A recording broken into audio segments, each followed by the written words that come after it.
the librarian. So he calls the librarian, and the librarian comes in carrying big books, just to make sure you know he's a librarian.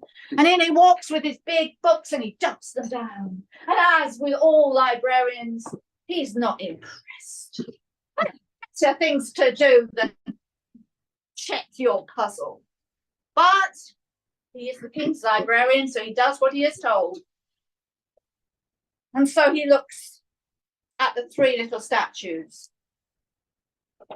And he gets them out. And the first thing he says is facts. We need facts. What are the facts about these? Ah, what is their size? So he measures them. Very nice. And he writes it down. Fact, he says. I've measured them. I will weigh them. So he weighs on those beautiful scales. You can imagine those scales that just hang in the air, and they have one cup for the weight and one for the little statue. And he writes down the measurements, and they are all the same.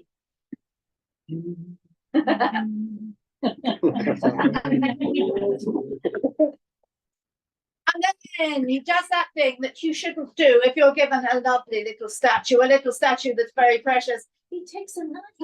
Oh. He goes up to each one and he scrapes a little bit off to check. Little piles. He puts it in. I don't know if he had test tubes, but they looked a bit like little test tubes, you can imagine. And then he put acid in and cut them in, and then he mixed it round and he heated it up and he cooled it down and then he checked them. And by now you know they were all the same. Yes. So by now the librarian was bored. So he slammed the little box shut. He picked up his books and he walked out. He said, they're all the same. One had the most intelligent man. Come and look at them. You had the most intelligent. What do you go for next? After you go for the idiot, don't you? Paul, he says, come in, Paul. And Paul comes in and Paul is looking round. He's bored. What do you want me to do? Look in the box and tell the difference. Look in the box? I don't do looking. I do squirting. I do farting. I don't do looking. Look, said the king, and tell the difference. Oh, right, don't get your knickers in a fit. I will look. So he looks. He licks.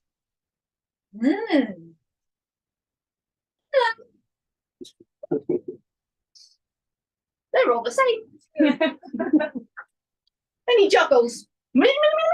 I'm so glad I don't really have them. He catches them. They weigh the same. They're very good. He looks at them and says, but I don't do this sort of thing. And he put them in the box and he slammed the lid and he said, I tell jokes. I don't tell the difference. And he walked out. And the king now, he was in despair. It's been a long day. I wanted to tell the difference. So he calls his storyteller. And she comes in. Yay! And you don't know that the tradition in Marrakesh is the storyteller is not she.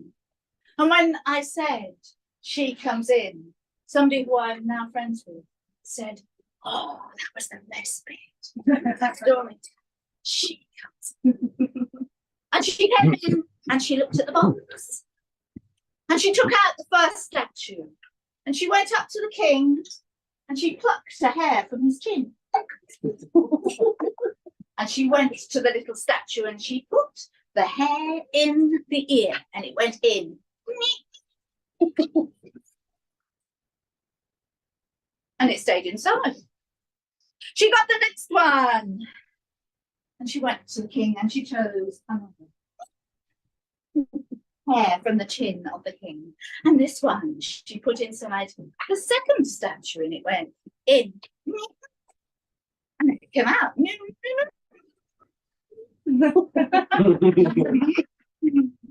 And then, can I choose now? She had the third statue. No, you madam. She took a hair from the king and she placed it in the ear of the little statue. And it went in. And it came out the mouth. And when it came out the mouth, that little hair had a little knot on it. Because, of course, you all know the answer, don't you?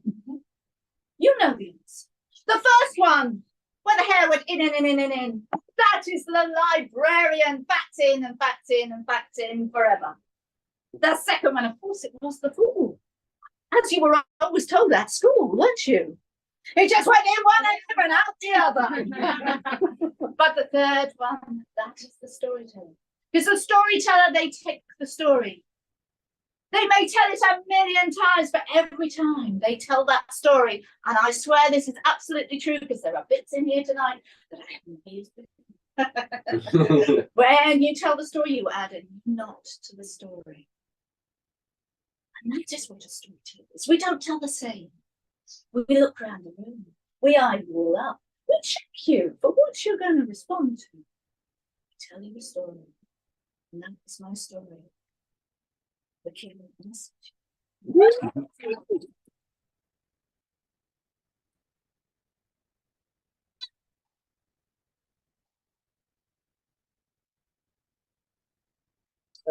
Lloyd Winters, thank you very much for that story. Sorry, I just couldn't do the prognoses as they walked past. And that was a part of our storytelling session. No, that was part of that. That was just when the very first time we went. Yeah. Oh, the first year. And the first year when we then had that meal.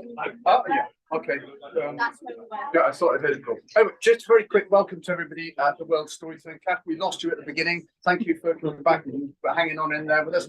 We got a bit of 2 4 as people go to the bar and get their drinks. And as I start to introduce our next storyteller, who's come all the way from Lichfield, and Janet.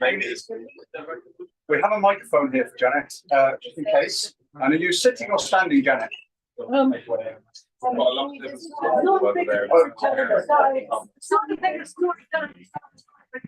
Absolutely. So, just let these people know. Okay. I'll be in your way then.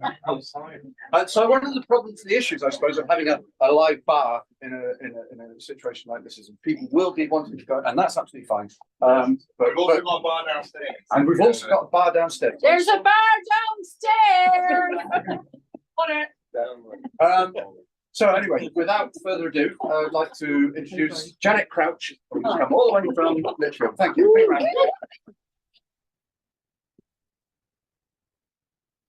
Thank you, Gary. And the very first story I told, the very first evening I arrived, I sat there and listened, and it's a story about magic. He wore a white hat. And about 3 days later, he told the same story, entirely different. I have read that. And he told me that was a different one. But it's exactly the same, but entirely different. And that's what happens with stories. You never quite know what you're going to get. Never quite know. Now I come down from Staffordshire. There is no sea in Staffordshire. Here, almost the southerly part of the British Isles. Not quite. This story is the sea story from something very funny. It's in the Channel. Some of you would have been there. You'll have been on holiday, and you will have gone to the southern part of the Channel Islands, where it's sandy and gentle. If you go round the coast, San Juan's Bay, where the Spanish ships floundered, but don't stop there. Go past the sunken forest, go round the top where the Mal, really bad kelpie lives. A little further along in St. John's, there's a bay. It's a rocky bay, and sometimes it's quiet and ships shelter there. Sometimes it's rough, but it is beautiful. Grey and pink granite, rough sea, smooth sea, and fishermen. And Jean-Claude, he was a fisherman. And when it wasn't rough at sea, caught many fish. When it was rough at sea, he waited. He waited until all the debris had been washed up on the shore, and he would scour the sand for little trinkets of gold that he could sell to increase his income. And when there weren't any trinkets, no trinkets, there was always driftwood, and that could be lifted, could be stored and stacked for the winter. And it was when he was walking along the strand, looking trinkets or driftwood, when he looked and sighed, he saw something he'd never ever seen. The same sort of colour as the pink granite, the same sort of colour as the setting sun. Oh, he did not know, didn't know what to do, he didn't know where to look. He'd never seen this sort of thing before.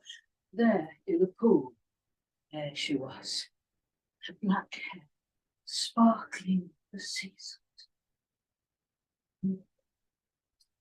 Seeing women sitting naked to the waist in a rock pool. But he was a single man, he did not know what to do. Just, and she said, "Ne me quitte pas, ne me quitte pas." And if you live on Jersey, you know that French was the spoken word then. Slipping in and out French and English, he knew what she meant. Don't leave me, don't leave me. And he wanted to leave because he looked at, he looked for her. Her eyes were the colour of green sunflower, and her scent, sea. She simply said to him, "Don't leave me here, for if I dry out, I will shrivel, I will die." Jean-Paul, her soul taken free, gathered her up, realizing, as you will have done, that this was a mermaid. And you will have heard the stories that mermaids tempt them. They tempt them, they drag them down into the sea. They can be cruel, very cruel. When he listened, he heard her begin to stop. Very close. Step down, first wave, and then the second wave, and the third wave, and he lowered her down into water, expecting her to swim away, but no, she did not swim away. She swam right her. He looked. He smelled the scent. And the second time she swam around him, and she beckoned him, "Come, come." And down below the sea it made. No, no, no, he shook his head, But a third time she swam around him and she begged him to go, but he refused. She held out her hand, he held out his hand to touch. And he felt a sharp pain in his hand, and he stepped back and she swam away, away.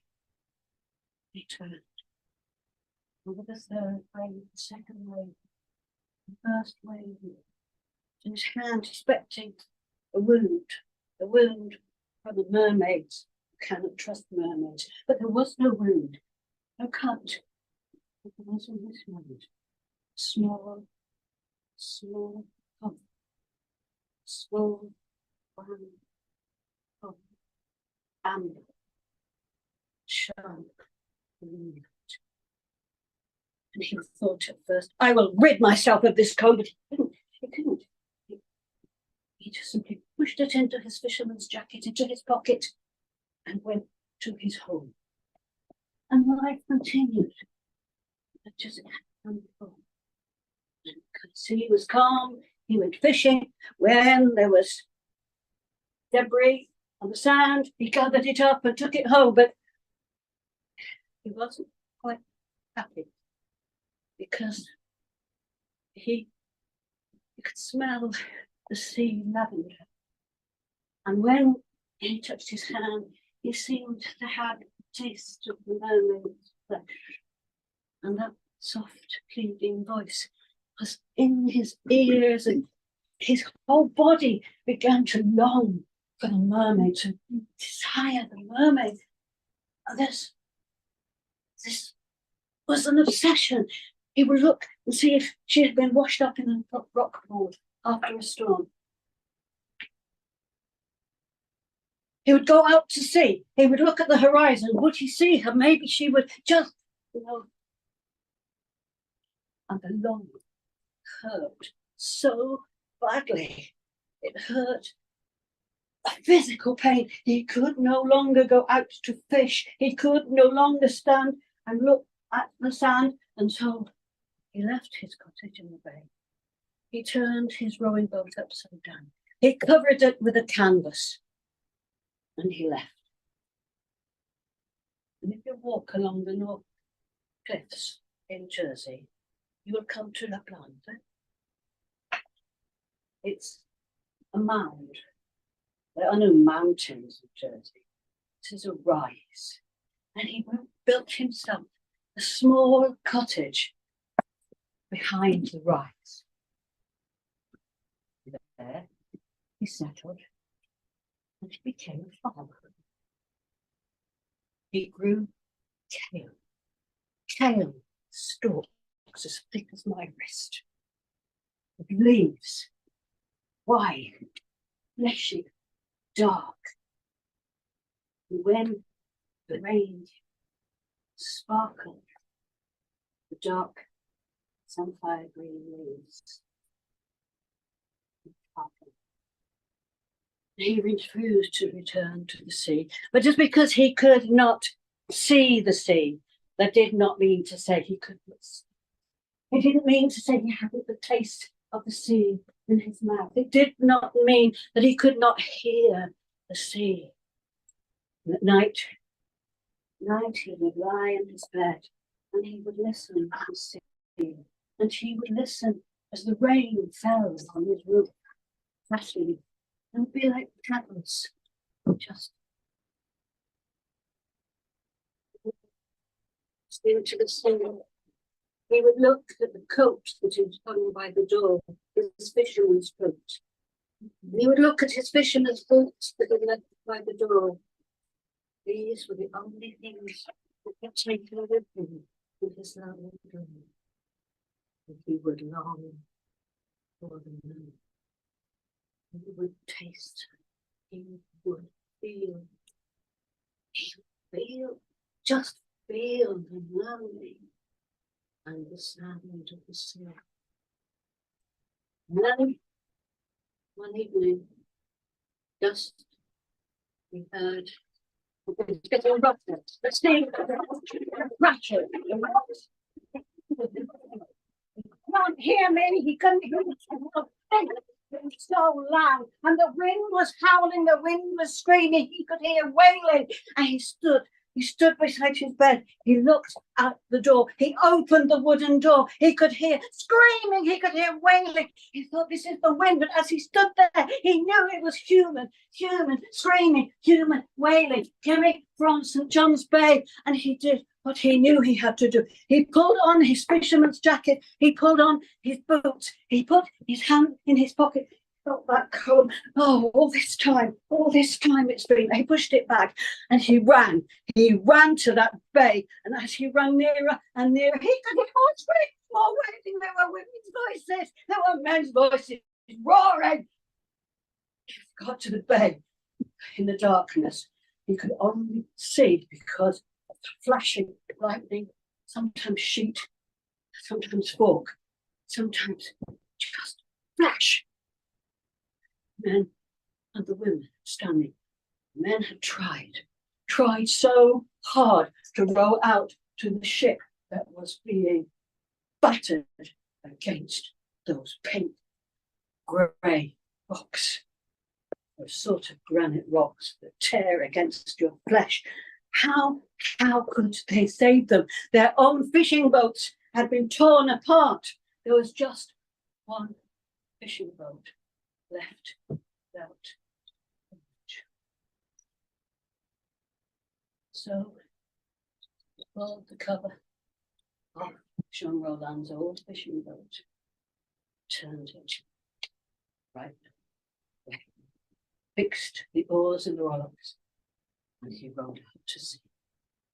Rowed out, and he rescued one surviving sailor and put him in, and rowed back to shore. There the sailor lay, wet, cold, sore, saying, saved. There are 16 more. There were 17 of us, and so it was. Once, twice, 3 times, he sailed out into that rough, screaming darkness. 17 sailors were brought back, and each time a sailor said, he lifted me up. And when the boat was rocking, those flying arms steadied the boat. And other sailors said, soft hands stroked my face as Jean Roland put my body into his boat. There were 17 sailors lying safe in English. And Jean Roland strapped his rowing boat back himself into it and began to row out. They called, no, there are no more. All 17 have been saved. You have saved all 17, but continue to row out. Of course, you could see his face, light, darkness, the flashing lightning. He rowed into darkness. Jean Roland's boat was never, ever seen again. And nor was Jean Roland. But I'm told, if you stand in St. John's Bay, especially as a storm is just quietly, you listen and hear a voice. Sometimes it's a man's voice, and sometimes it's a soft voice of a human, and sometimes the two speak together. Always 3 words, 3 words, and here on the air, over the waves, and those words you will hear are simply all this time, all this time, all this time. Thank you.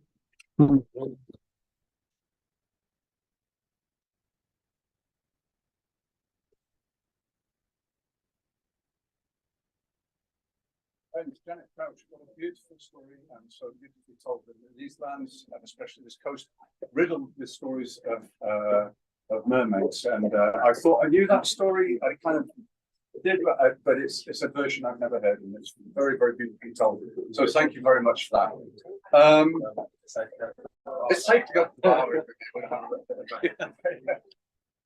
A moment of toing and fro to the bar. Are the musicians here? Downstairs. Oh, there is a downstairs bar if you need to get a beer. The queue likes, I don't know control. Yeah, no, I'm very interesting. But anyway, who is whatever I can play. You can place it if we need. No, they're here. Oh, they're here. Oh, fabulous. Well, Fabulous. we choose. Yeah. I was just making, I was just wondering. And so, we have travelled to the Channel Islands, who recently had their roofs blown off and their windows blown in. But we are lucky enough to have avoided that storm down here in Falmouth. But we have a storm of another kind. Travelled all the way across the sea, the Irish Sea, to be with us this evening. I pronounced her name terribly when I was talking about her this evening on what were we on? Source FM. I announced her name terribly, and she has put a curse on me because the next storyteller is the Queen or a Queen. The Queen. There's only one Queen, isn't there? The Queen of the Druids, no less. If you put that on your CV, then you're going to get it announced. Amir de Burke. Emer. Oh no, Emer. Sorry, that was how I mispronounced it the other day. Twice cursed, my friends. Twice cursed by a druid. Emer de Burke. Ladies and gentlemen, a big round of applause. Thank you. Those who are talking over there. Can you hear me? Do I need a mic? Yeah, do the mic. Do the mic. And blast their ears out. All right.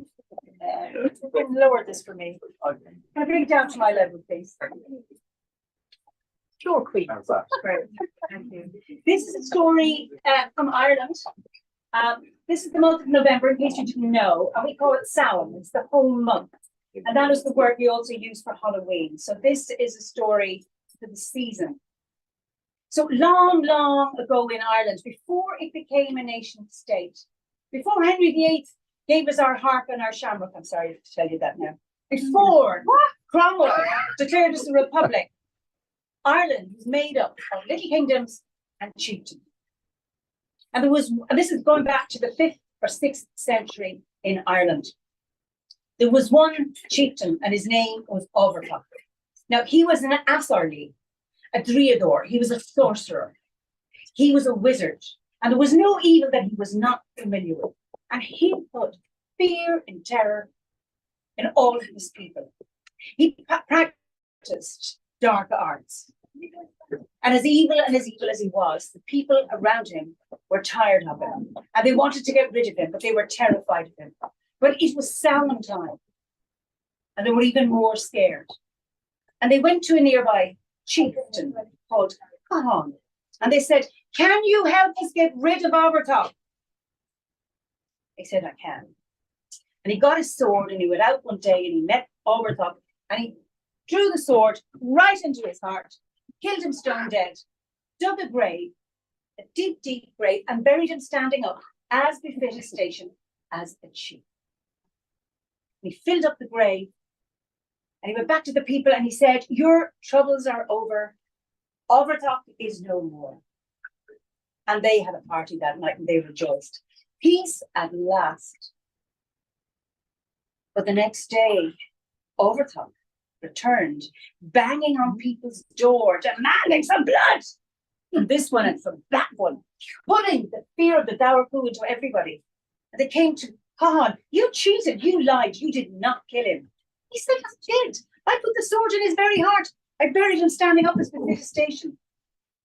"Well, you didn't. He's back, terrorizing us even more."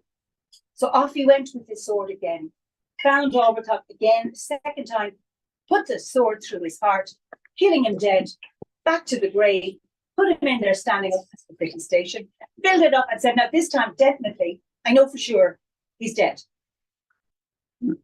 Next day, comes back again, knocking on people's doors. "Give me some blood!" Again, frightening, scaring the bejesus, you know, that means out of them. And they go to Cahan again and said, "What?" It's causing me distress. It's meant to. It's part of the story, part of the atmosphere. Anyway, they said, "You cheated, you lied, you have not killed him." And he said, "I have. Twice I put the sword through his heart." He's still there, terrorizing us, demanding the blood of his people.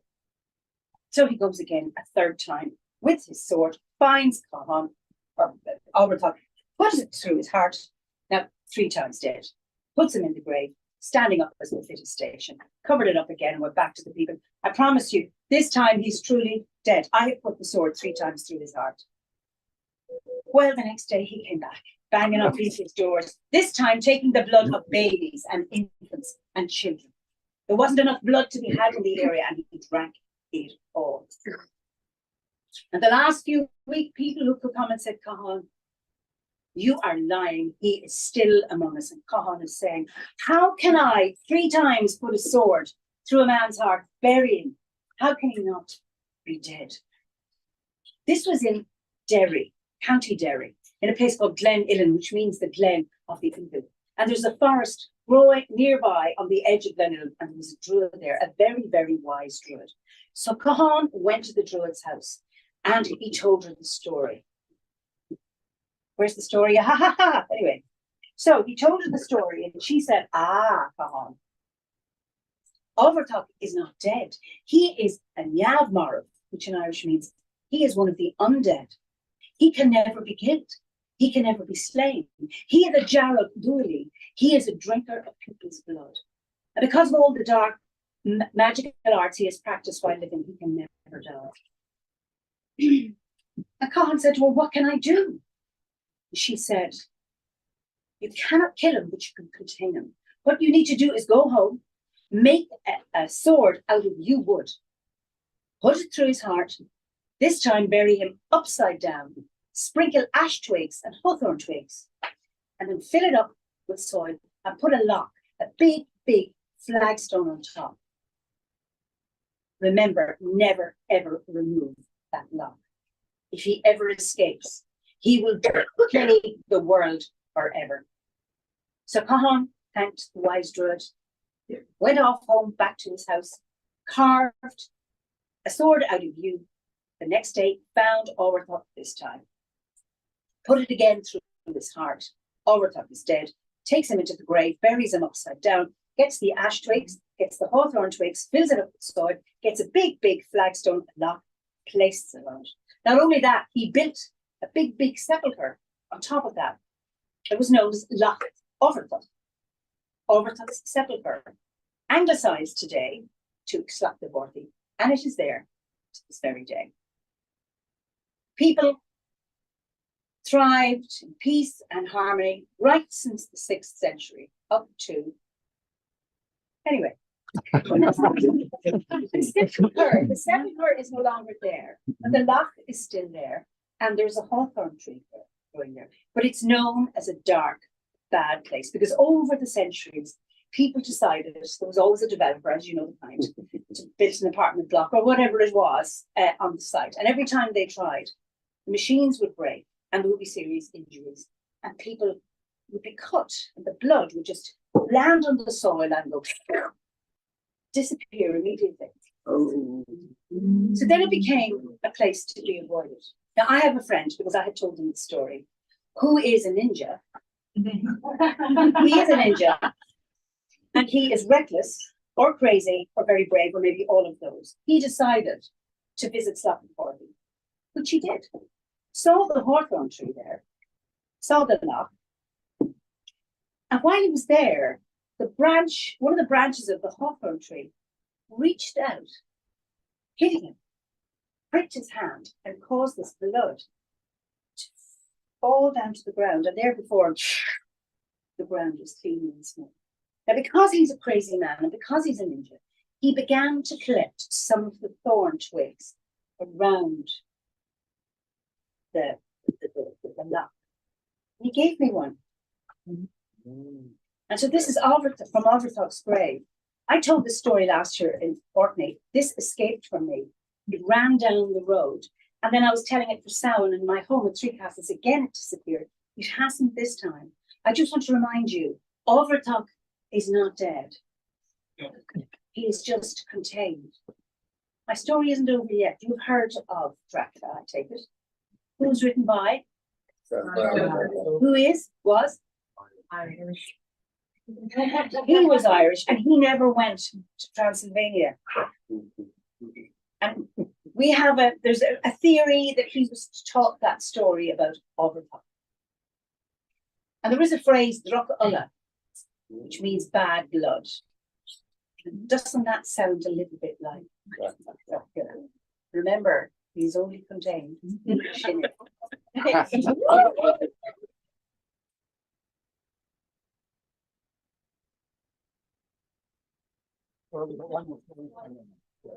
Yeah.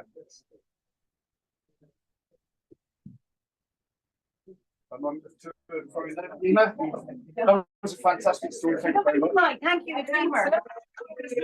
I don't want three curses, so I'm bound to try my hardest to get it right.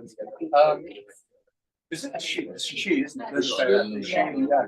So I did hear that, but I understand that there's a strong belief in the she, the fairy folk in Ireland. And I went, oh, did you see when I mentioned that? And then I said, I'm not going to tell you stories about she because it's not my place to tell you about them. But I did hear that there were so strong is the belief in the fairy folk. And when you say fairy, if you're talking about Ireland and many other places as well, you're not thinking about Tinkerbell.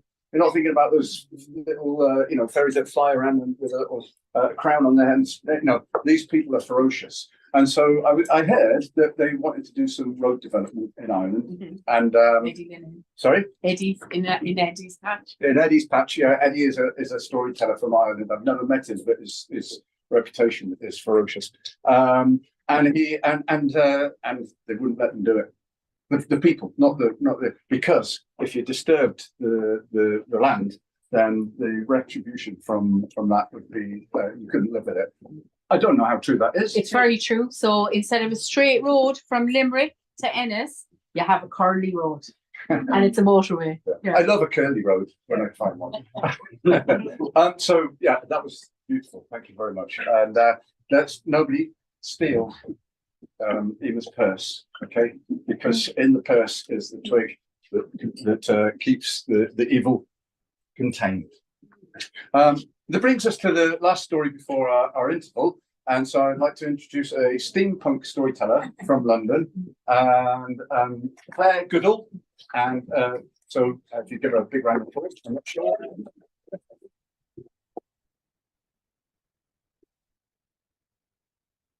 When Gary was working out the order, I said I was going to go after Eva. And I said, oh, that's sort of sublime to the ridiculous.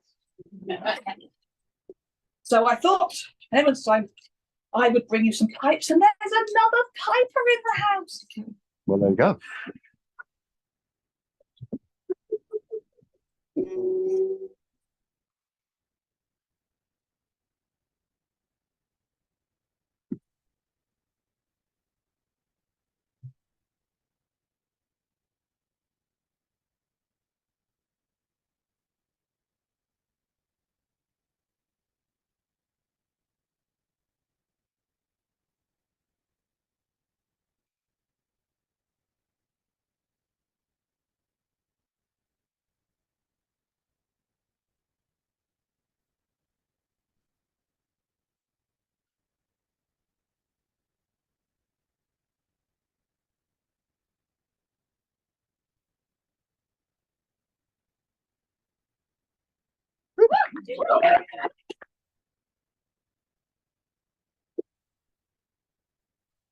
Piper.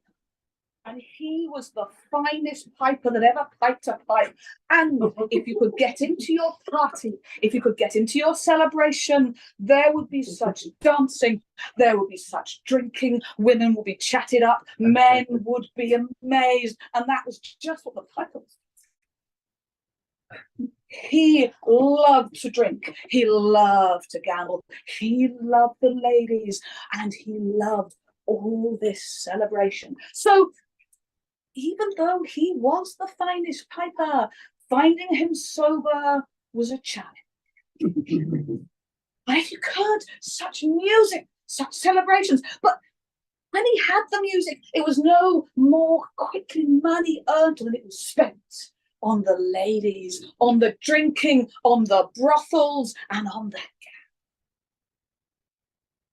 And this is how the piper lived his life. He had no money. He would sell his clothes so he could have gamble some more. So if he had a job coming up, someone wanting to play, have to borrow clothes from his friends, play the pipe, get the money, but he would have gambled that money so far, so fast that he didn't even have time to buy clothes, so he'd sell the clothes other people had had. So it was a rare time when this piper had a shirt on his back or brace upon his leg. And this is how he lived his life. In gambling and drinking and womanizing and dancing. But if that's your life, there's going to be the day when you've been to your last brothel, you've played your last tune, you've drunk your last drink, and you've thrown your last. And that's what happened to the piper. One day, just as he was on his way to get another brothel, he fell down dead. And as he lived that life, he had no time to go to a priest. Never told a priest his sins, and his sins had certainly never been forgiven. So as soon as he lay dead in the street, what should happen but a passing demon gathered up his soul and took it to hell. But this demon wasn't in a rush. You know, it was a nice view. Let's see. Demon sauntered down to hell. He was so slow. By the time he reached hell, the devil had handed out all the punishments, and the souls in hell were either hanging from their wrists with their feet in the flames or looking over the cauldrons as the liquid bubbled around. And they went as far as the eye could see, and sounds of torment echoed amidst the crackling of the fire. And the piper said to the devil, I could play you such tunes. I could do such things. I'm so talented. And the devil said, I don't need your music. Do you listen to that? Do you hear those cries of torment? Can you hear that wailing? Can you hear those souls suffering for eternity? Oh, that is all the music the devil needs to hear. But as you're naked, you can't stoke the fire. The choice is between being in the cauldron or stoking the fire underneath it. What are you going to do? And it was very good at stoking the fires, even more so than any question of him going into those cauldrons. And he stoked the fires, and the people hung from their wrists, and their feet were burned, and the bubbling waters of the cauldrons. The poor souls sat and looked over, wishing that they had led better lives. And the day came that the devil thought it was time his demons went out to gather more souls, because the devil can't have enough souls. The souls stretched as far as the eye can see, but that was not enough souls for the devil. And he didn't want to waste a single demon looking after hell. So he decided the piper would stay and look after hell while all the demons went out to gather as many souls as they could. And the devil said to the piper, you are in charge of hell, but if I return and there is one soul missing, you will find out truly what the anger of the devil is. And all the devils and all the demons left hell, leaving it in charge of the piper, who continued to stoke the fires. But that didn't work. The people in hell aren't very trustful. They tend to gossip. And so word quickly reached hell that all the demons and the devil were out collecting souls, and all that was guarding hell and all the souls as far as the eye could see was a piper who liked to gamble. And so St. Peter put on his best clothes, some money, went out the pearly gates, went down to hell, went into there and looked around at all the souls hanging by their wrists, or listened to all the wails and found the piper and said, do you fancy a gun? And the piper thought, oh, I do.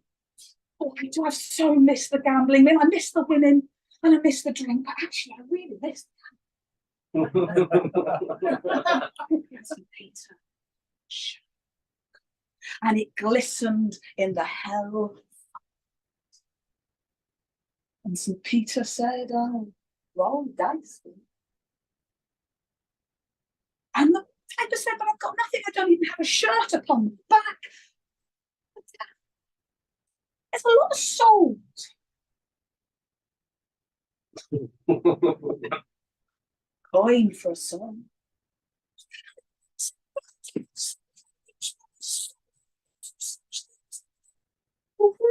He realised why the devil's the devil. Peter looked into the distance. He looked at all the souls hanging by their wrists, all those in the cauldrons, and he thought, I don't think he'll miss one soul. I don't think he'll miss 20. And he held up the coin and it glistened so beautifully. And the public couldn't resist it. I'll tell you, I'm puzzled. So they got out the dice and they played hazard. Now I'm sure you're good gamblers. You've all heard of hazard, haven't you? Oh, I won't teach you now. I'm disappointed. It's where you throw 3 dice and you try to get the highest or the lowest. And if you get that, you've then got to avoid the hazard. Some people do it with cars now. It's not quite the same. So he threw the dice and he won the round. St. Peter had won a song. And St. Peter was shining. I'll play you again. Double or nothing, said St. Peter. And the piper thought, even the glasses are mixed. The piper thought, well, I've got to win the soul back.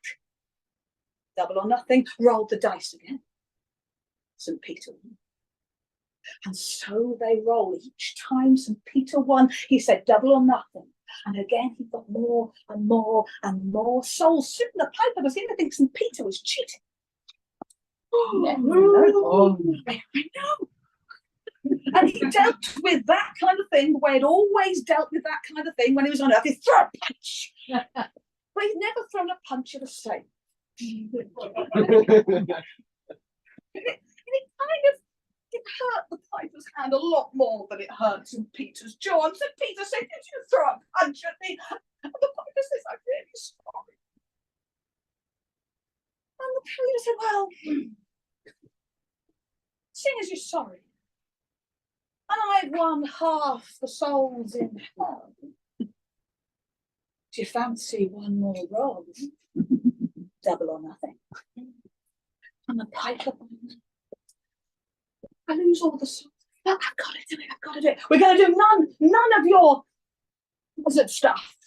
We're going to do whoever rolls 3 dice, highest wins. And at this point, the souls in hell had noticed what was going on. And they were hanging by their wrists. They still had their feet in the fire, but they were no longer crying out in torment. They were looking, St. Peter's won half the souls in hell. I hope it's the wolf is looking as if I'll get around. I hope I'm off.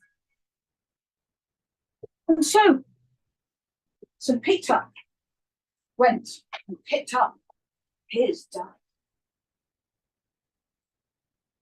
And he threw the first dice.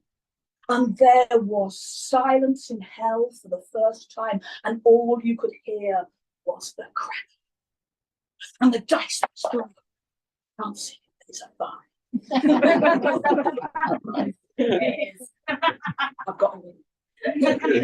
And the swords not bad. The round was 6, but it's not bad.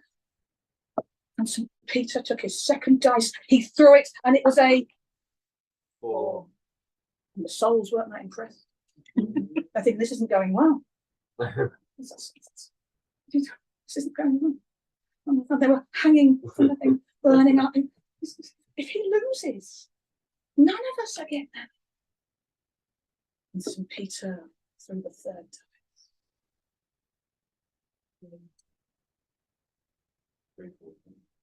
12. That is not a good roll on 3 dice. St. Peter looked worried. The souls in hell looked very worried. And they waited for the piper to throw his dice. all you could hear was the crackling of the fires. Intake of breath. They were already dead, but they were doing that. And the piper was first place. That's not good.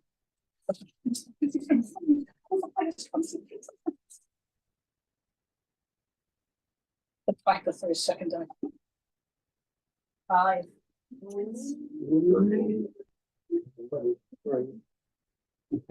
It's exactly what it sounded like.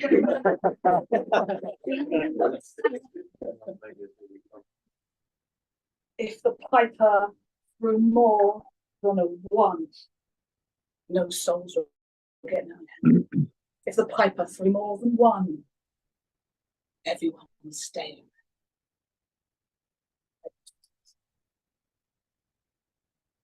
Try it. Oh.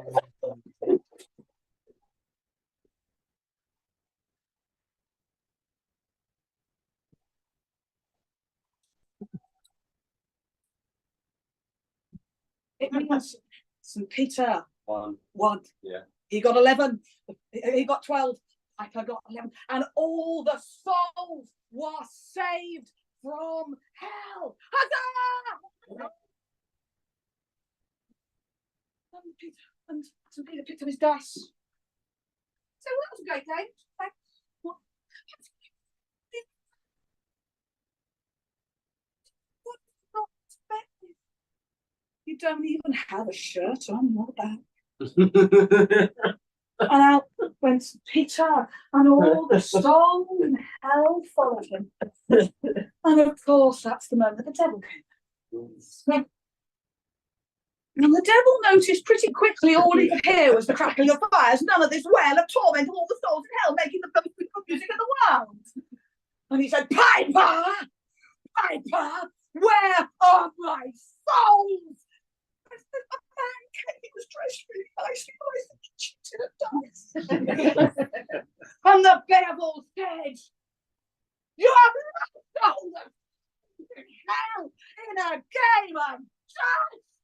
And he took the paper and, forgetting all his threats, he threw it at it and saying, no musicians in hell, you cause too much trouble.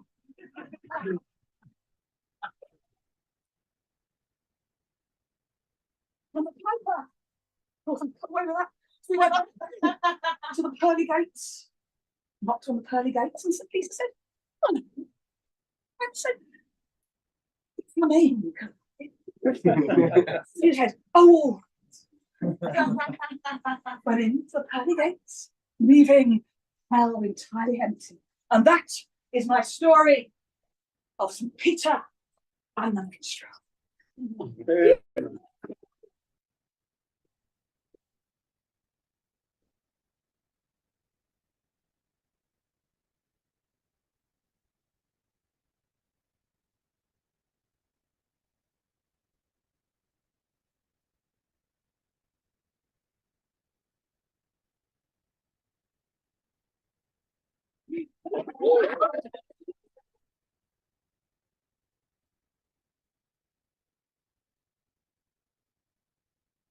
I do love a good story of the devil, and that was definitely a good story of the devil. Thank you very much for that. And the pipes as well, what a beautiful surprise, although I did know they were coming out. So we're going to have an interval in a moment. Before we start the interval, I'd just like to bring to your attention, those of you that don't know, part of the reason we're here, I mean, it isn't the reason we're here, but whilst we were here, we thought we might try and raise some funds towards the Moroccan earthquake appeal, because the storytellers that you see gathered here tonight telling you their lovely stories all met for the first time at the inaugural Storytelling Festival in Marrakesh last year. We met some beautiful, beautiful people who treat us warmly, treat us kingly even, and queenly, and looked after us so well. So we thought we'd use this opportunity to try and raise some funds towards their appeal. And on the back of these flyers, there are some flyers around. You'll see a little QR code, and that will link you through to the British Moroccan Society, to their GoFundMe page, where you can just make a footfall that it's not for them, it's for their earthquake appeal, and you can leave a little bit of money there if you feel like it, but you don't have to. So we're going to have an interval, and I'd like to welcome Josh Barrett, if he's there somewhere. Is Josh there? Yeah. He's hiding. And he's going to come and entertain us to 15 or 20 minutes, however long this interval is. What should we say? 15 minutes? Okay. Let's say 15. And that way we can all get a nice beer, sort ourselves out, and then we'll come back again for the second half. So the first half storytellers, a big round of applause, please.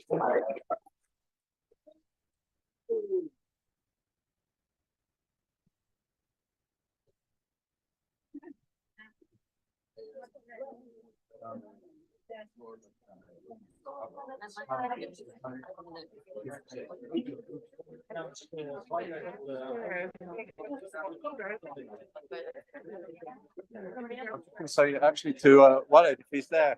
So we've got 3 storytellers to come after the interval here, Walid. So you'll be able to go home soon. And thank you. And I'll yeah, you'll know when the time is coming. Hi, well, all right.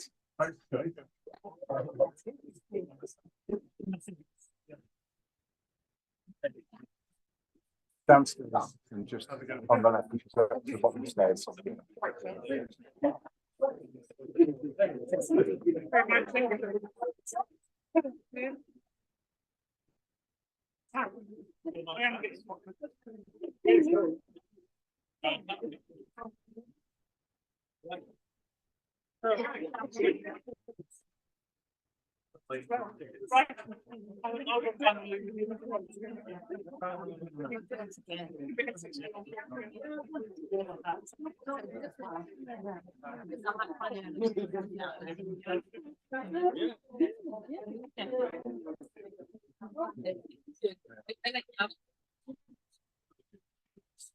That's Karen.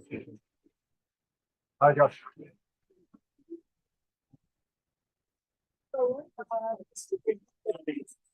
Sorry? I'm fine. No, no. Yeah. Well done.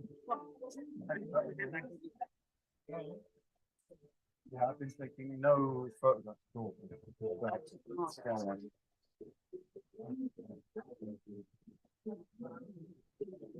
No. I am not. It's actually really.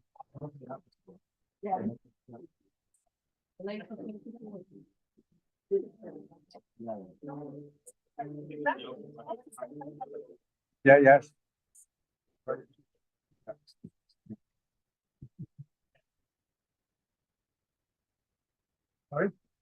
Yes.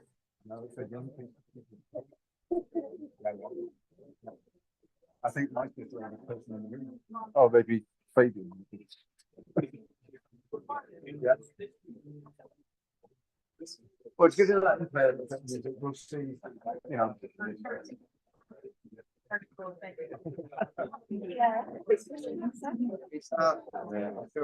I think I've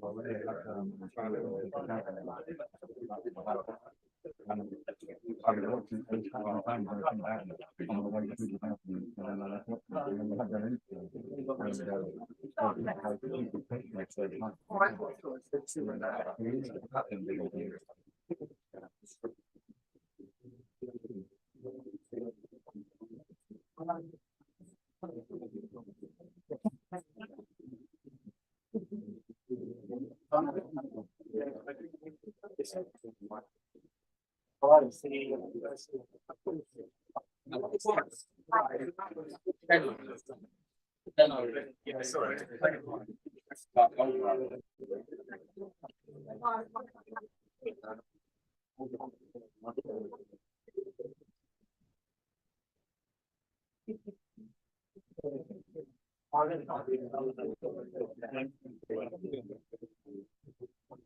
think we need a storytelling session every week.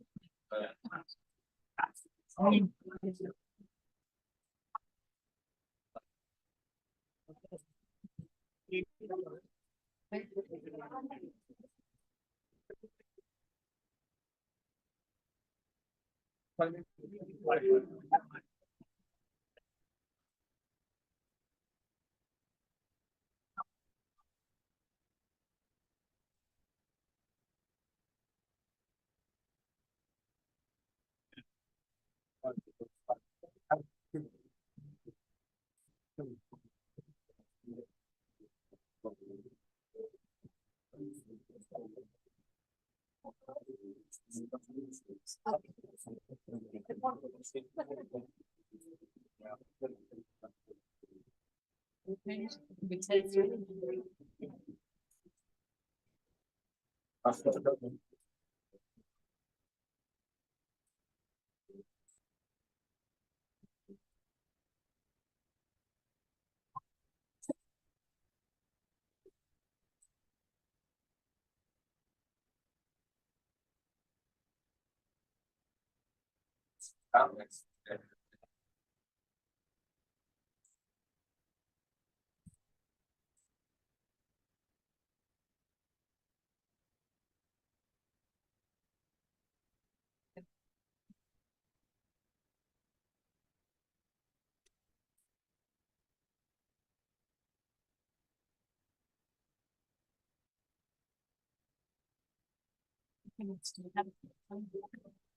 siyah bit.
Right.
Great story. Great story.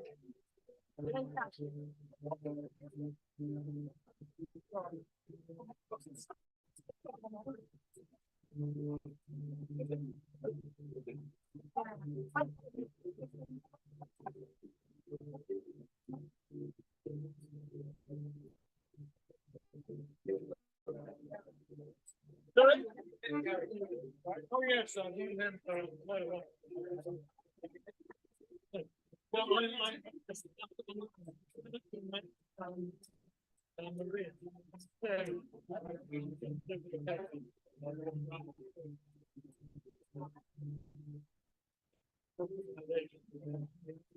the other young lady that I think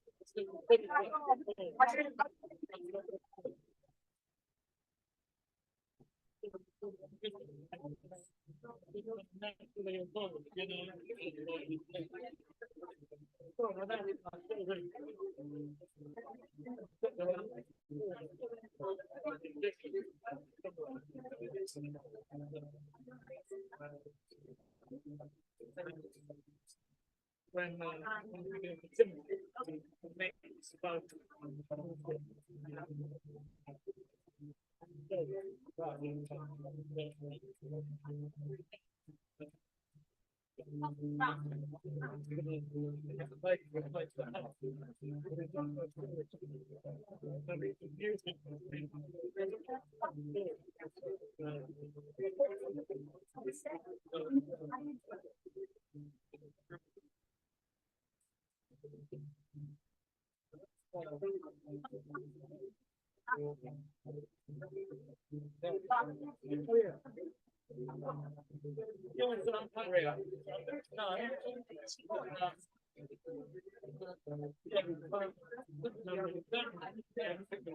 yeah.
Harry, all we can see is your back. We can't hear any music.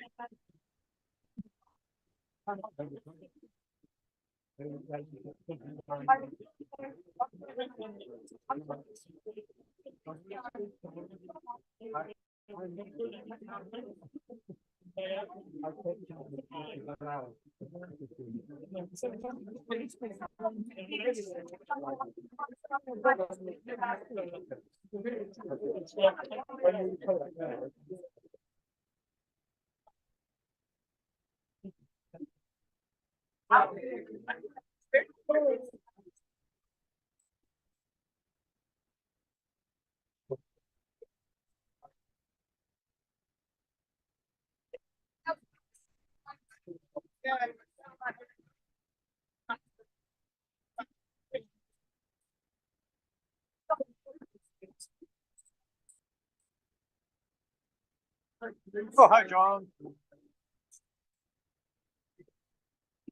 I can't hear it. If you talk, just try to Gary, hear a word, but we're just all- coming to the end all of our we can- interval. all we I can can't- see is your back. I can't hear you because there's too much noise. No, I've got. Oh, You can hear us, okay? Give us a thumbs up if you can hear No, us. no. You can't hear us. Oh no! Has that been the same all evening? I've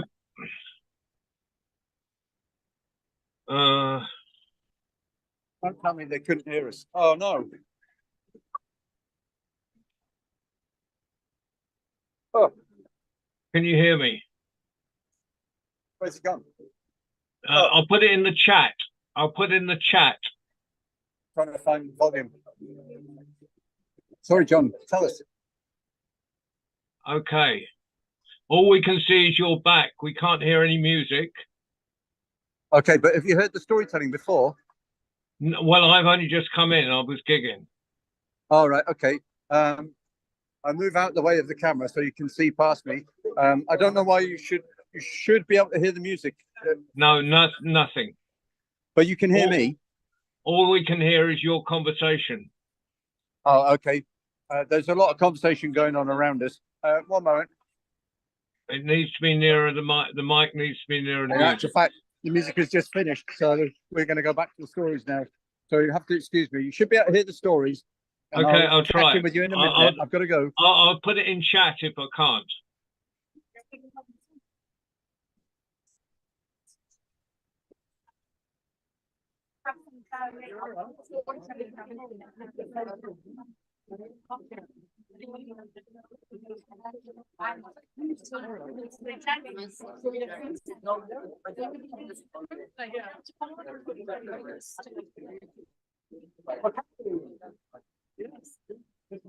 Thank you. A big thank you for John and his friends.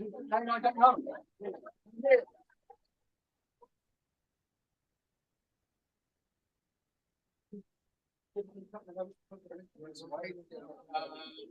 I want to apologise to the people who are right now. We are live streaming through the World Storytelling Cafe, which is based in Marrakesh. So I think the guy's name is Walid, who is running the Story Cafe link up for us now. So I thank him for staying late, very late for him in the evening. And I apologise to everybody because all they could see was my back and hear me talking to Maria. They didn't hear any of the music. So huge apologies for that. We should have known better. But we were in the space, not thinking about the space that you were all in. So I just give the musicians a moment to put away their instruments and a big thank you. Not taking from here to another venue, which we won't mention because we won't publicise them too much. But it's a place where you used to go to draw your money out if you lived in Cornwall, in Falmouth. Well, we won't mention that because they have a gig. They have a gig, and they visited us from where they came.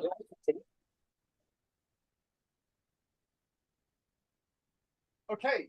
Oh, what lost? Right now. Okay.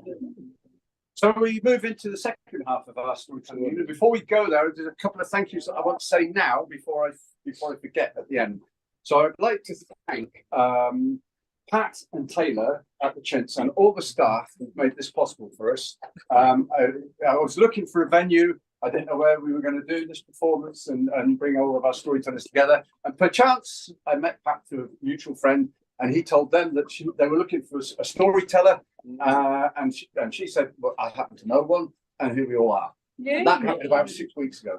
So, and they were incredibly accommodating. They've done everything they can to help us make this happen. So a huge thank you to the Chintz.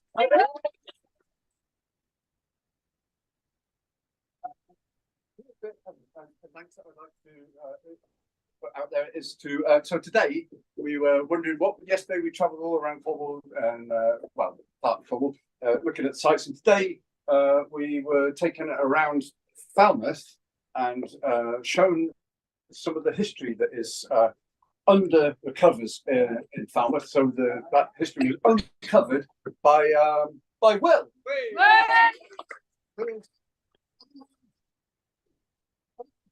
Falmouth uncovered the story walk, and he stood there in the corner, and it was absolutely fabulous. We really enjoyed it, and we learned a lot from that. So very entertaining. And he is nominated for Experience of the Year which is being announced in Truro on Thursday, who he's going to be the gold, silver, or bronze tourism experience of the year. He's been going for a year and a half, 2 years, and he's doing extremely well. And we wish him all the luck in the world.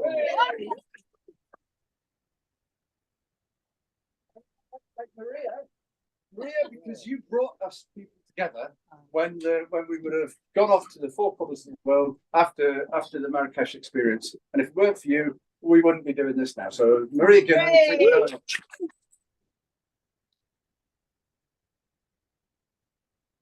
And Maria will be hosting this very same event in Cork in April. So if you want to come and see us again, Cork's the place. Just come on, yeah, it's everywhere. So in the meantime, I'd like to introduce my good friend Maria. Cridali, I know. My good friend, but I don't know her surname. I'm cursed. Maria, please take the floor. Big hand.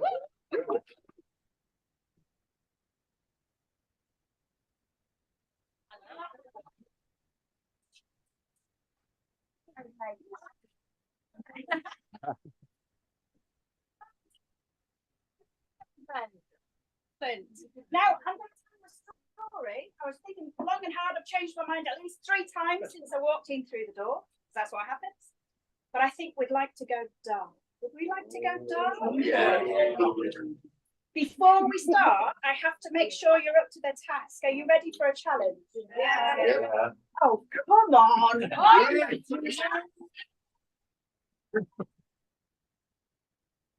need you to do certain things. I need you to go, ew.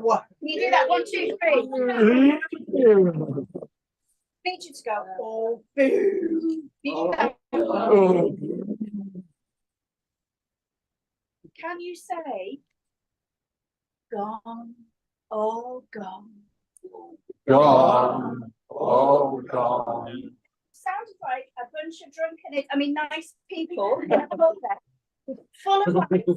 I'd like you to say gone, all gone, as if you are a mouldering corpse that's been around for a year. Give it your best shot. I know we've got some theatre students in here, so I'm expecting good things. Are you ready? 1, 2, 3.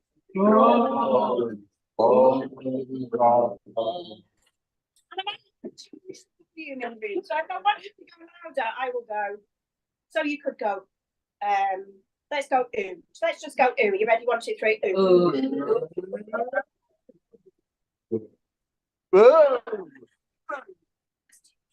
I'm just about ready. Now, I will warn you, I am going to try to make you drunk. How far are you not drunk? Jump. You are. So first happens. Are you ready for the story? Are you sure? Yes. Thank you.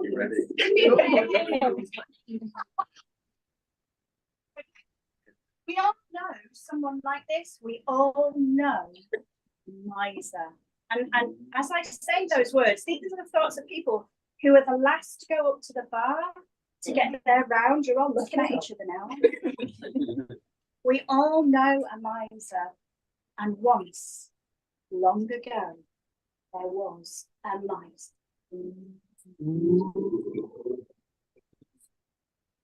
He was so tight. He was so tight, he loved nothing more than to sit in his house and count his money. That's all he enjoyed doing. Did he go out to the pub? No. Did he frequent places of interest? No. No. He just sat at home, counting his money. That's all he did. He had an absolute fetish for money, and especially for gold. And so his life was not that rich a life. It was cold, it was lonely, it was miserly. But time passed, and he grew old, and he became a man of, oh, you're all very young, aren't you? Careful. I know. He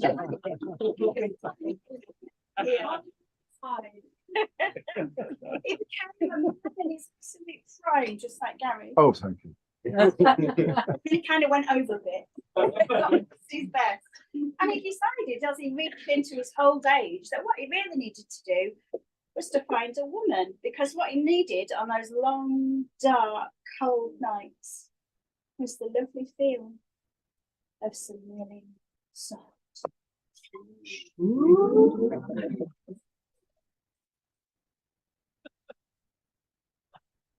So the search began. He searched for a wife. He searched north. He searched south. He searched east. He searched west. No idea which way I'm pointing there. I'm glad you all believe me. He couldn't find anyone right. It took him forever, and he met all the most eligible women of the county because he was very, very rich. But finally, he found his perfect bride. She was beautiful. She had long golden hair, like, you know, when you see a cornfield in the summer and the wind drifts across it and it moves like waves. That's what it was like. She had blue eyes that sparkled like the Cornish sea when the sky is blue and it's fallen into the sea. She had skin smooth and she was delightful. But you know what was really special about her? Something very unusual. When she was a child, she'd had an accident with a cart, and a cart had gone over her arm, and she'd had to have her arm amputated. Oh. Gets better. She was from a very, very wealthy family. They gave her a prosthetic arm. Guess what it was made of? It was not only just fashioned from gold, it was exquisite. It was carved. There were gems encrusted in it. Oh, it was just glorious. It was the most beautiful thing he'd ever seen in his life. And the second most beautiful thing was the woman herself. And Sultan Miser finally put his hands in his pockets and began to court the woman, and he took her out all the things. He was charming, he was wonderful, and he finally put the question, and not long after, they were married. May I have a hurrah? Hurrah! He lived really happily. Oh, lovely.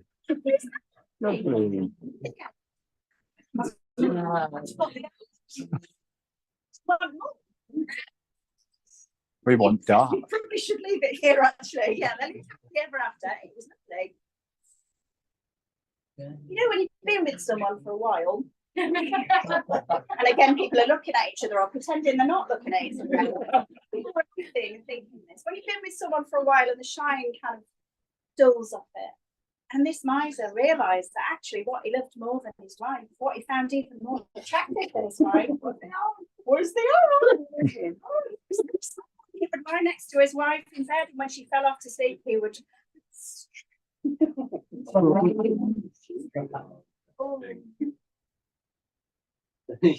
Finally, he decided he didn't actually need the woman at all. He was happy with just the arm. A year and a day after they'd been married, they went for a beautiful meal. He gave her a beautiful cut glass goblet full of delicious wine, and she drank it down. Should she drink it? No. Stop.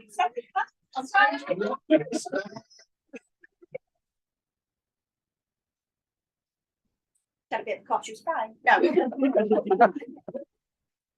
Him died. Oh, it's sadder than that. Days later, there was a funeral, and nobody's face was longer than the miser's. He was so forlorn. He was so sad. He missed his wife so much.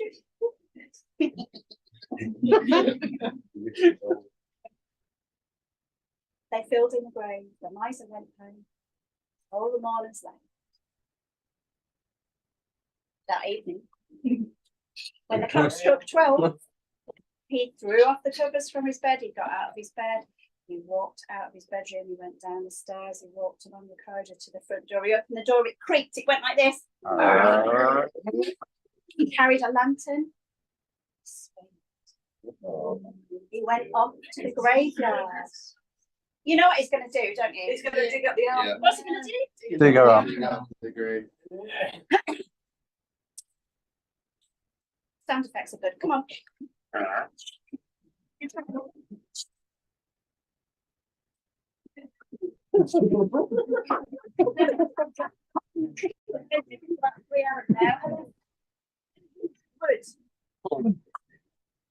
He dug up. He opened the coffin lid, it creaked, it went like this. Looked into the coffin. Oh, she was such a beautiful woman. Her skin was still as white as the morning milk. Her golden hair tumbled around her shoulders. Those blue eyes were covered with copper pennies. But she was still as beautiful as she had been on the day she died. And he wept and he knelt down and he gathered up her body, into his arms, and then he dragged her body, and he lay her body, and he arranged her arm out to the side, and he lifted the spade as high as he could, and he brought the spade, cleaved it nice and clean. Took Brave took the arm home, he washed it, took it to bed, and he let his arm and just pressed it and rubbed it all over his body. The next morning, he put the arm under his bed and he went around with his face. A year and a day. It's always a year and a day story. It's just passed. Every night he would take the arm out, he would take it to bed, he would stroke it, he would enjoy the arm. A year and a day. And when he picked it up, he was in bed one night with the golden arm. When he heard the front door of his house begin to creak open very slowly, it went.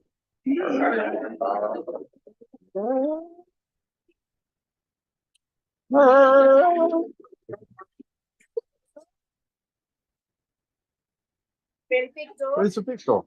And then he heard steps walking along the front. Then he heard the footsteps coming up the staircase. And then he heard the footsteps walking along and standing still outside his bedroom. Standing still. Heard the noise as it sounded like damp earth falling onto the floor outside his bedroom door, and the handle began to turn. Door opened. Into the room walked the ghost of his dead wife, minus the arm. And she stood there. Now, the last time we'd seen her was just after she'd been buried, and she was as beautiful as the day she died. But this was a year later. Her eyes were gone, there were worms wiggling away. Her hair had fallen out, just a few strands of that golden hair left, and her skin was no longer as clear as the morning light. It was green and festering. She was between him and the door, and he knew he had no choice, he had to speak to her. And he said,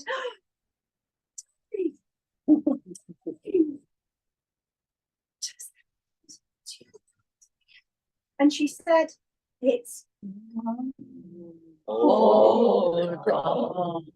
he said, darling, my darling, what has happened to your ruby lips? And she said, Gone. darling, what has happened to your beautiful skin? She said, Gone. Oh, God. he said, darling, stay with me. Darling, what has happened to your lily white feet? She whispered.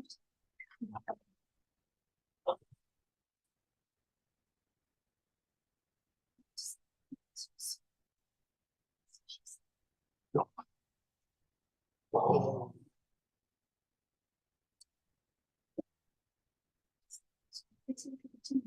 She said,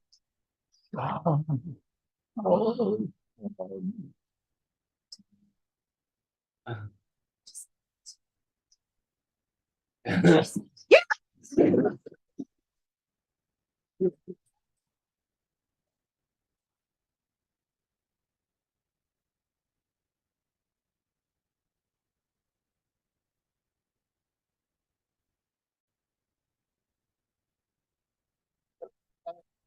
a lesson for us all, I think. Thank you so much. I jumped out of my skin. As you do. We all right?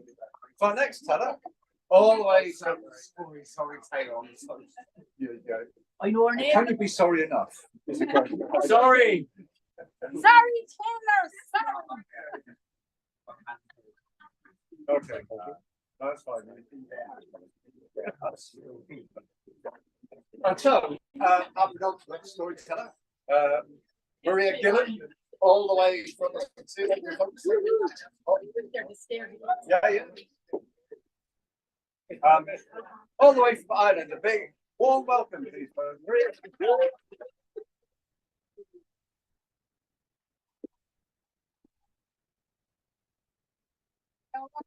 Scary one for the month of the day.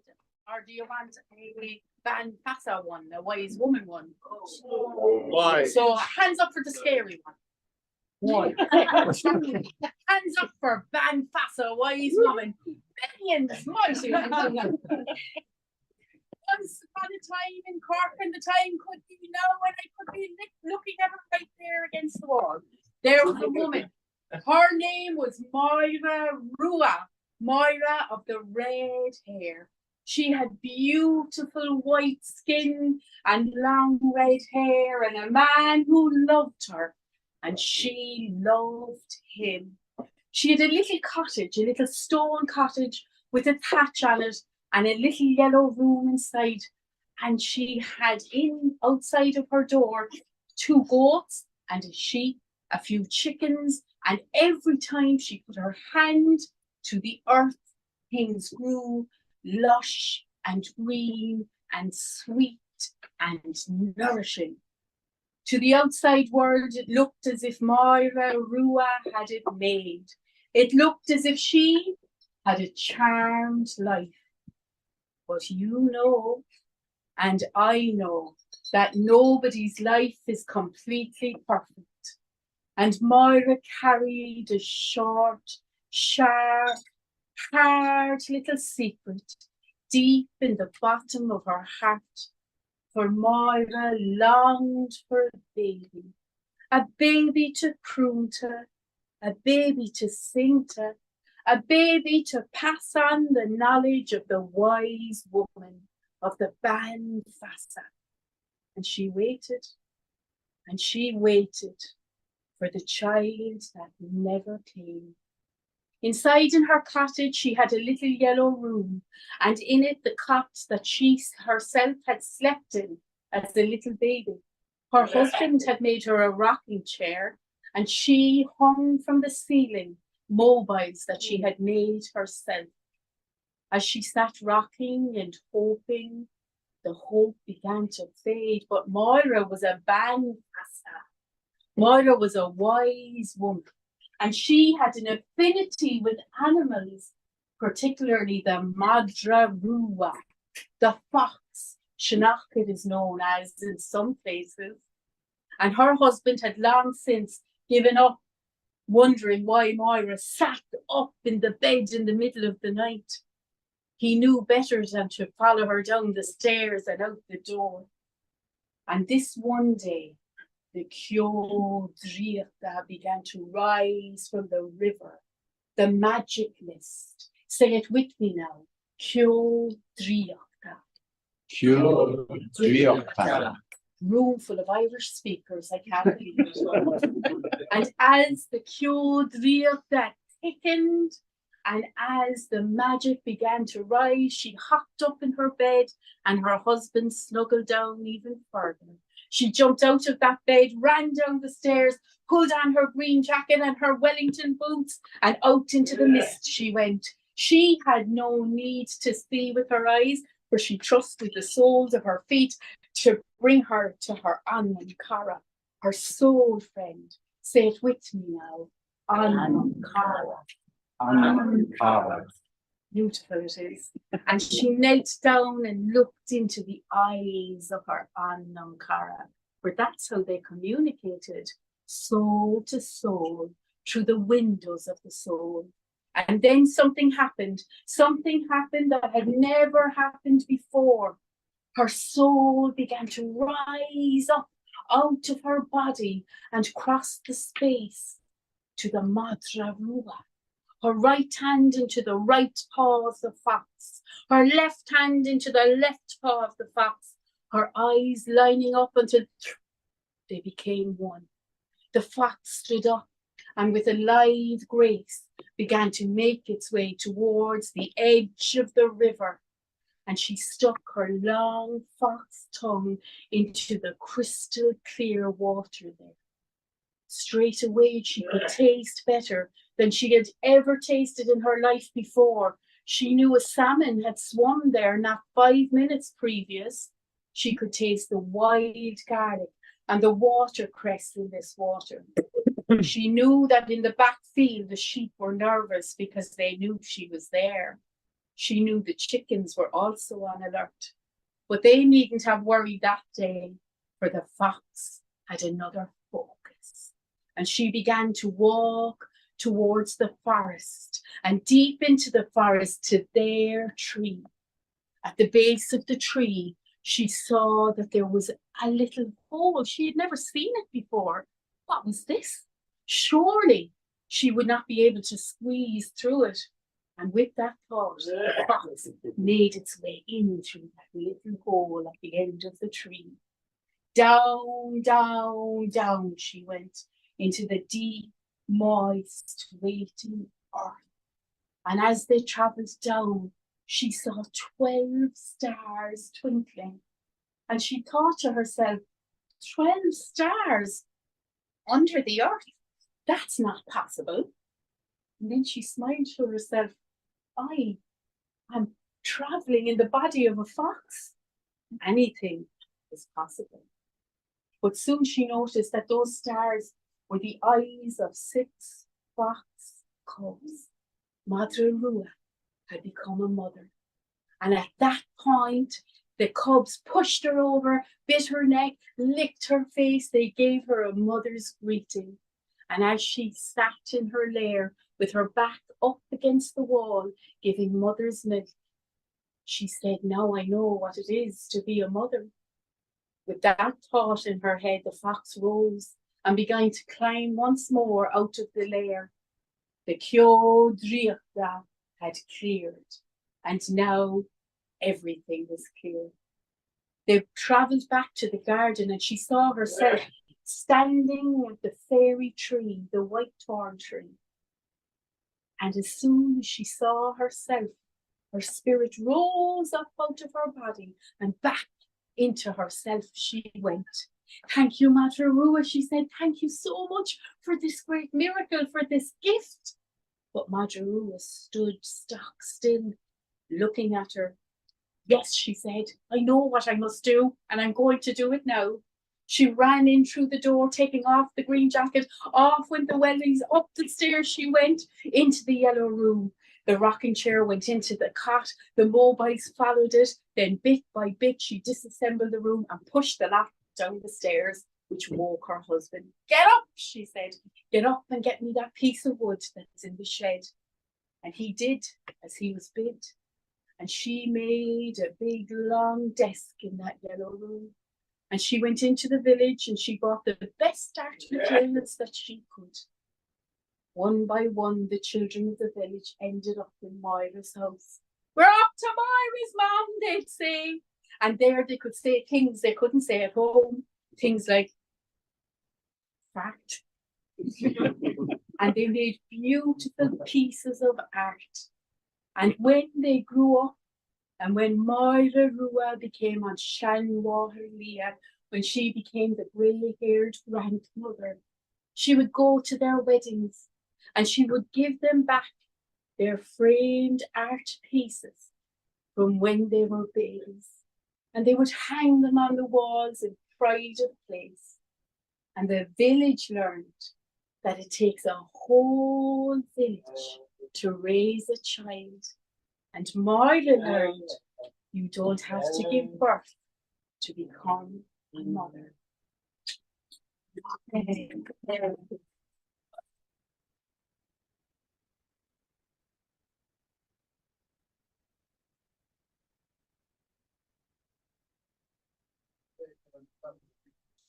So much, full of magic and full of beauty and hope for, you know, everything. Beautifully told them. So thank you for that. And so we come to the end of our evening. I'm sorry, I have to admit that I didn't get a photograph of you. I'm sorry. I think you've been photographing all I the got it, that's okay. You did? Okay. So we come to the end of the evening, almost, because I'm going to share a tale with you now. And storytellers, I think I speak for a lot of storytellers. You come to this room with a story in your head, and this is what I'm going to tell. And as the other storytellers tell their stories, you go like, well, I should tell it. Before you know it, you don't know what story you're going to tell. And it comes right up to the last moment. And then I think that Maria, you sort of tilted it for me. I had spoken to you whether I should tell this story or not, and I decided to. So here we are. So my story takes place way up country, way up out of the border of England, and you go further still. You go up the west coast of Scotland. You come to the Clackacan Tail. That's like a headland that looks out across the sea to the Isle of Skye, and my tale takes place there. And there's a gentleman there. There's a man there. His name is his name is Donald MacDonald. And he's and every day he gets in his little boat and he sails out to sea. He puts his nets out, he catches some fish, he brings them back, and some of those fish he takes home and he feeds to his family. But the rest of them he takes to market and he sells them in the market, and it makes a good living of it. But you know, in that part of the world, when the summer season comes to an end, the fishing season kind of comes to an end as well, because to put out to sea in the winter time you're asking for trouble. So during the winter months, instead of being a fisherman, he turned his hand to his other craft, which was carpentry. And he would go into the towns and the villages, and people had like a window frame that was rotted away, and he would get some wood and he'd fix the window frame for you, the barn door that needed repairing, the kitchen door, whatever it was. And that was what he did through the winter. Come to summer the next year, he'd get into the boat and off he'd go again. But he'd been out sailing and catching his fish, and he's brought the catch back. And he brought his boat up onto the beach, and he looked out to sea and he thought, well, do you know, we've come to that day. I think my fishing season is over. So he dismantled the mast and everything, took it to one side, and to protect his boat against the elements, he turned it upside down. And as he did so, he noticed that the keel bar that ran along the bottom of the boat was rotten. He could push his finger into it, and he thought, if I took that boat out one more time, I would be in big trouble. So what I need to do now is to find a piece of wood that I can use to replace the keel bar. I don't know much about boats and boat building, but I do know that the keel bar is quite important. It holds the two halves of the boat together. And if it rots, you are in trouble. So that was his task for the winter. The next day, in fact, he decided he would go out, he would search the bit of coast where he lived. Driftwood often was washed up from the storms, or just from the sea anyway. And he started to look for that piece of wood. Well, he searched all along the beach and he couldn't find a bit of wood that would suit what he was looking for.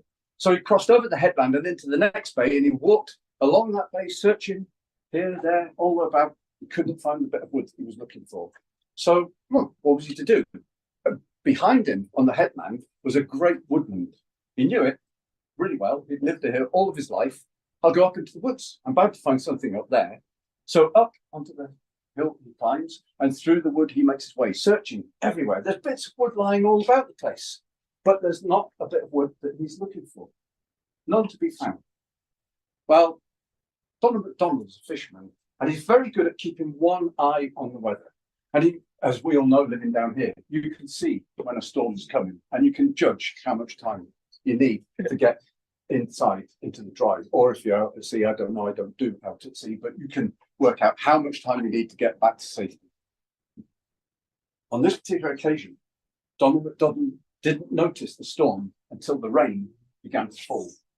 And it fell and it fell and fell in torrents. Oh, he pulled his collar up. And then he realized that not only was it raining, but it was getting dark. And he had to make his way home. He was going to be making his way home in the dark if he wasn't quick about leaving. So he began to head back to his home. Now, bearing in mind, he'd lived in this park all of his life and he knew the woods as well as he knew the sea. He couldn't find his way. Whichever way he turned, he couldn't find his way back home. And the darkness fell and it became night and the rain still poured. Well, he was lost in the woods that he knew so well. And he was wondering what he was going to do when he saw in the distance, through the trees, through the darkness, light. There could only be the light of a candle. And the candle couldn't be burning out here in this rain. So it had to be indoors. And there was nobody there. There was no buildings to be. He knew this wood so well. There was no buildings there. And yet there was a candle burning. So he made his way through the woods until he came to a clearing. And in that clearing stood a small stone cottage with a thatched roof and a chimney with smoke coming out of the chimney and one window and the candle burning in that window. And there beside the window was a great oak wooden door. So he went and he knocked on the great oak wooden door and the door opened. There, standing in the doorway, was the ugliest woman he had seen in his life. She had curly white hair like steel wool. She had a great hooked chin that hooked its way up to meet her nose as it hooked its way back down again. She had a wart there on the side of it, and she had but one tooth hanging in a great gaping mouth. And she looked at Donald MacDonald with a hairy eyeball. And she said, "Donald MacDonald, it's a dreich neat. You'll be wanting to come in from the rain." Which means, in Arabic, the night is awful, you'll want to come in. Warm yourself beside the fire. Oh, I said, don't mind if I do. So she invited him in. And in the cottage was one room with a door at the back and a chair beside the fire. Sit yourself down. So she sat herself down beside the fire. Well, and he sat himself down beside the fire. But he hadn't been sat there very long before the door at the back of the cottage burst open and into the room came an even uglier woman. I mean, if this one was if the first one was ugly, this one made a wood of sour as a cream. She was so ugly. And she came in and she said, "Oh, sit beside the fire, one with your soup up. No time to want the wee bone of broth, the better bread." Which in our language means, there you are, sat beside the fire, warming yourself up. No doubt you want a bowl of soup with a bit of bread. Don't mind if I do. So she disappeared and came back very quickly with a little bowl of warm broth. And she gave it to him and he began to eat the soup, scooping it up with the bread. But he just reached the end of the soup and ate the last bit of bread when the door at the front of the cottage through which he came burst open, and in came the ugliest woman that he could ever have set his eyes upon. She was so ugly. She made these two look like beautiful princesses. But she always get on with that. There, sit beside the fire, warm yourself up, eating broth. Looks like everyone is eating it. Which in our language means they are sitting beside the fire, warming yourself up and eating the broth and soup. No doubt you want to stay the night. Don't mind if I do, he said, because he thought about how horrible the weather was outside and how he was completely lost. And there they were, offering him somewhere to stay. Follow us, he said. And they went to the back of the room, and there was the door. They opened the door, through the door they went, and they went into a room. And in that room was a bed. And there was nothing else in the room except for at the foot of the bed, there was a great wooden rest and a fire and a mantelpiece. Well, climbed into bed and he pulled the sheets up. He tucked himself in and then he felt a little shiver go down his spine. And he wasn't sure whether that was the coolness of the sheets into which he had just climbed or whether it was the three ugly sisters as they made their way out with their candle, shutting the door behind them. Good day, sleep well. And off they went. Well, he lay there when he was tired. It had been a long day and he was exhausted. So he fell into a sleep. And he only woke up as the door to his room opened and he saw the three sisters creeping in, placed the candle on the mantelpiece. And then the first of the sisters crept up to the foot of his bed. She lifted up the lid of the trunk, and she reached in. She took out a red berry, and she put that red berry on her head. She put her left leg across her right leg, and she put her right arm up in the air and said, "Max to Maxty, here's to London." And she was gone. I'm not quite sure what is, but that's the way it went. And then the second ugly woman, she came, she reached into the box, she took out the berry, she put it on her head, she put her left leg across her right leg, left, right, and there, "Max to Maxty, here's to London." And she was gone, and likewise the third. Well, Donald thought that was very strange indeed. But he wondered, might there be another berry in the box?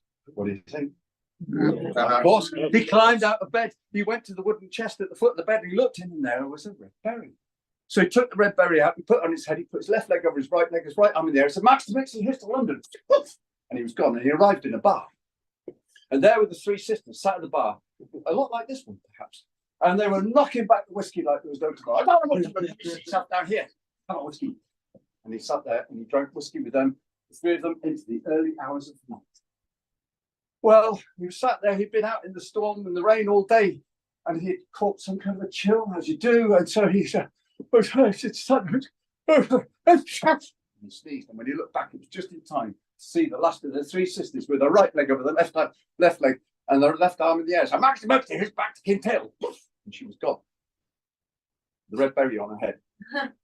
So he reached into his pocket, and he took out his own red berry, he put it on his head, and he was just lifting his right leg across his left leg and about to put his whichever arm it was up in the air. And there came a hand on his shoulder. "Here, mate." And he looked over his shoulder, and it was the landlord. "Before you go disappearing off into the ethers like your three beautiful friends, there's a small matter of a bill. £240. Which even today is a lot of money, but back then, £240. Oh dear, he said, "I haven't got £240. There's no way I can pay £240. Where am I going to get that?" "Oh, well," said the landlord, "that's big trouble for you." And he took him by the collar and he dragged him through the streets till he came to the jail. And the jailer took him and threw him in jail. Oh. Right. Yes. And the next day, because things happen very quickly in stories, the next day he was brought before the judge, and the judge sat there and said, "Donald MacDonald, you are accused of not paying the bill of £243. How do you plead?" "Well, I can't actually pay that sort of money. I haven't got that sort of money. I've never had that sort of money." "Are you pleading guilty?" "I guess I am," he said. "Well, in that case, I have to serve judgment upon you. These are hard days, hard times." The judge reached under the counter. He pulled up a black cloth and he put it on his head and he said, "Donald MacDonald, I sentence you to be taken from this room and taken to a place where you will be hung until you are dead. First light tomorrow." Take him away. They were hard times. And so he was taken away, and not much has changed, I've got to say. But and he was taken away and placed in a cell. And the next morning, the hangman came. "Donald MacDonald," he said, "follow me." They took him out into the courtyard where Donald MacDonald had been looking through the bars and could see the gallows standing there. "Follow me." And up the gallows steps they went, and they stood upon the gallows. And the hangman took the rope, the noose, and he placed it around Donald MacDonald's neck. And he said, "We're not horrible people here, really. You know, we have this thing where before we send you off, we give you one final wish. Whatever you wish for, if we can grant it, then so be it." Well, Donald MacDonald noticed something I forgot to tell you, which was that the hangman, when he had been brought into the jail, had taken his little red berry. Oh, no. And it was in his pocket. And in that moment, Donald MacDonald noticed the little red berry in the hangman's pocket. And he said, "Well, it's a bit chilly this morning. I wondered if you could let me just wear my little red berry one more time." And the hangman said, "Well, that's a simple enough thing." And he took the berry out of his pocket and he gave it to Donald MacDonald. And Donald MacDonald put it on his head. He put his right leg across his left leg and his left arm in his head. "Maxty, here's back to Kintail." He was gone. That's not the end of the story. Because he arrived outside his own cottage, the place where he lived. And around his neck was the noose that they were going to hang him with. And that noose was attached to the gibbet from which he was going to hang. And do you know what? That turned out to be just a bit of wood he was looking for to fix his boat.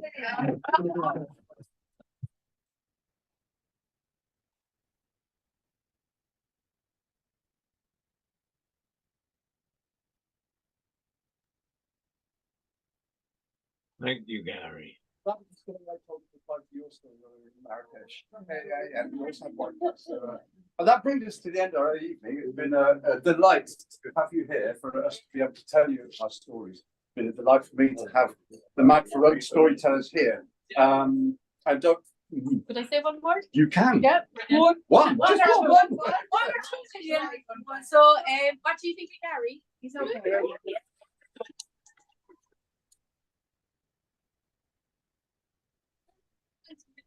Around the place, we always visit one another. You've heard tell.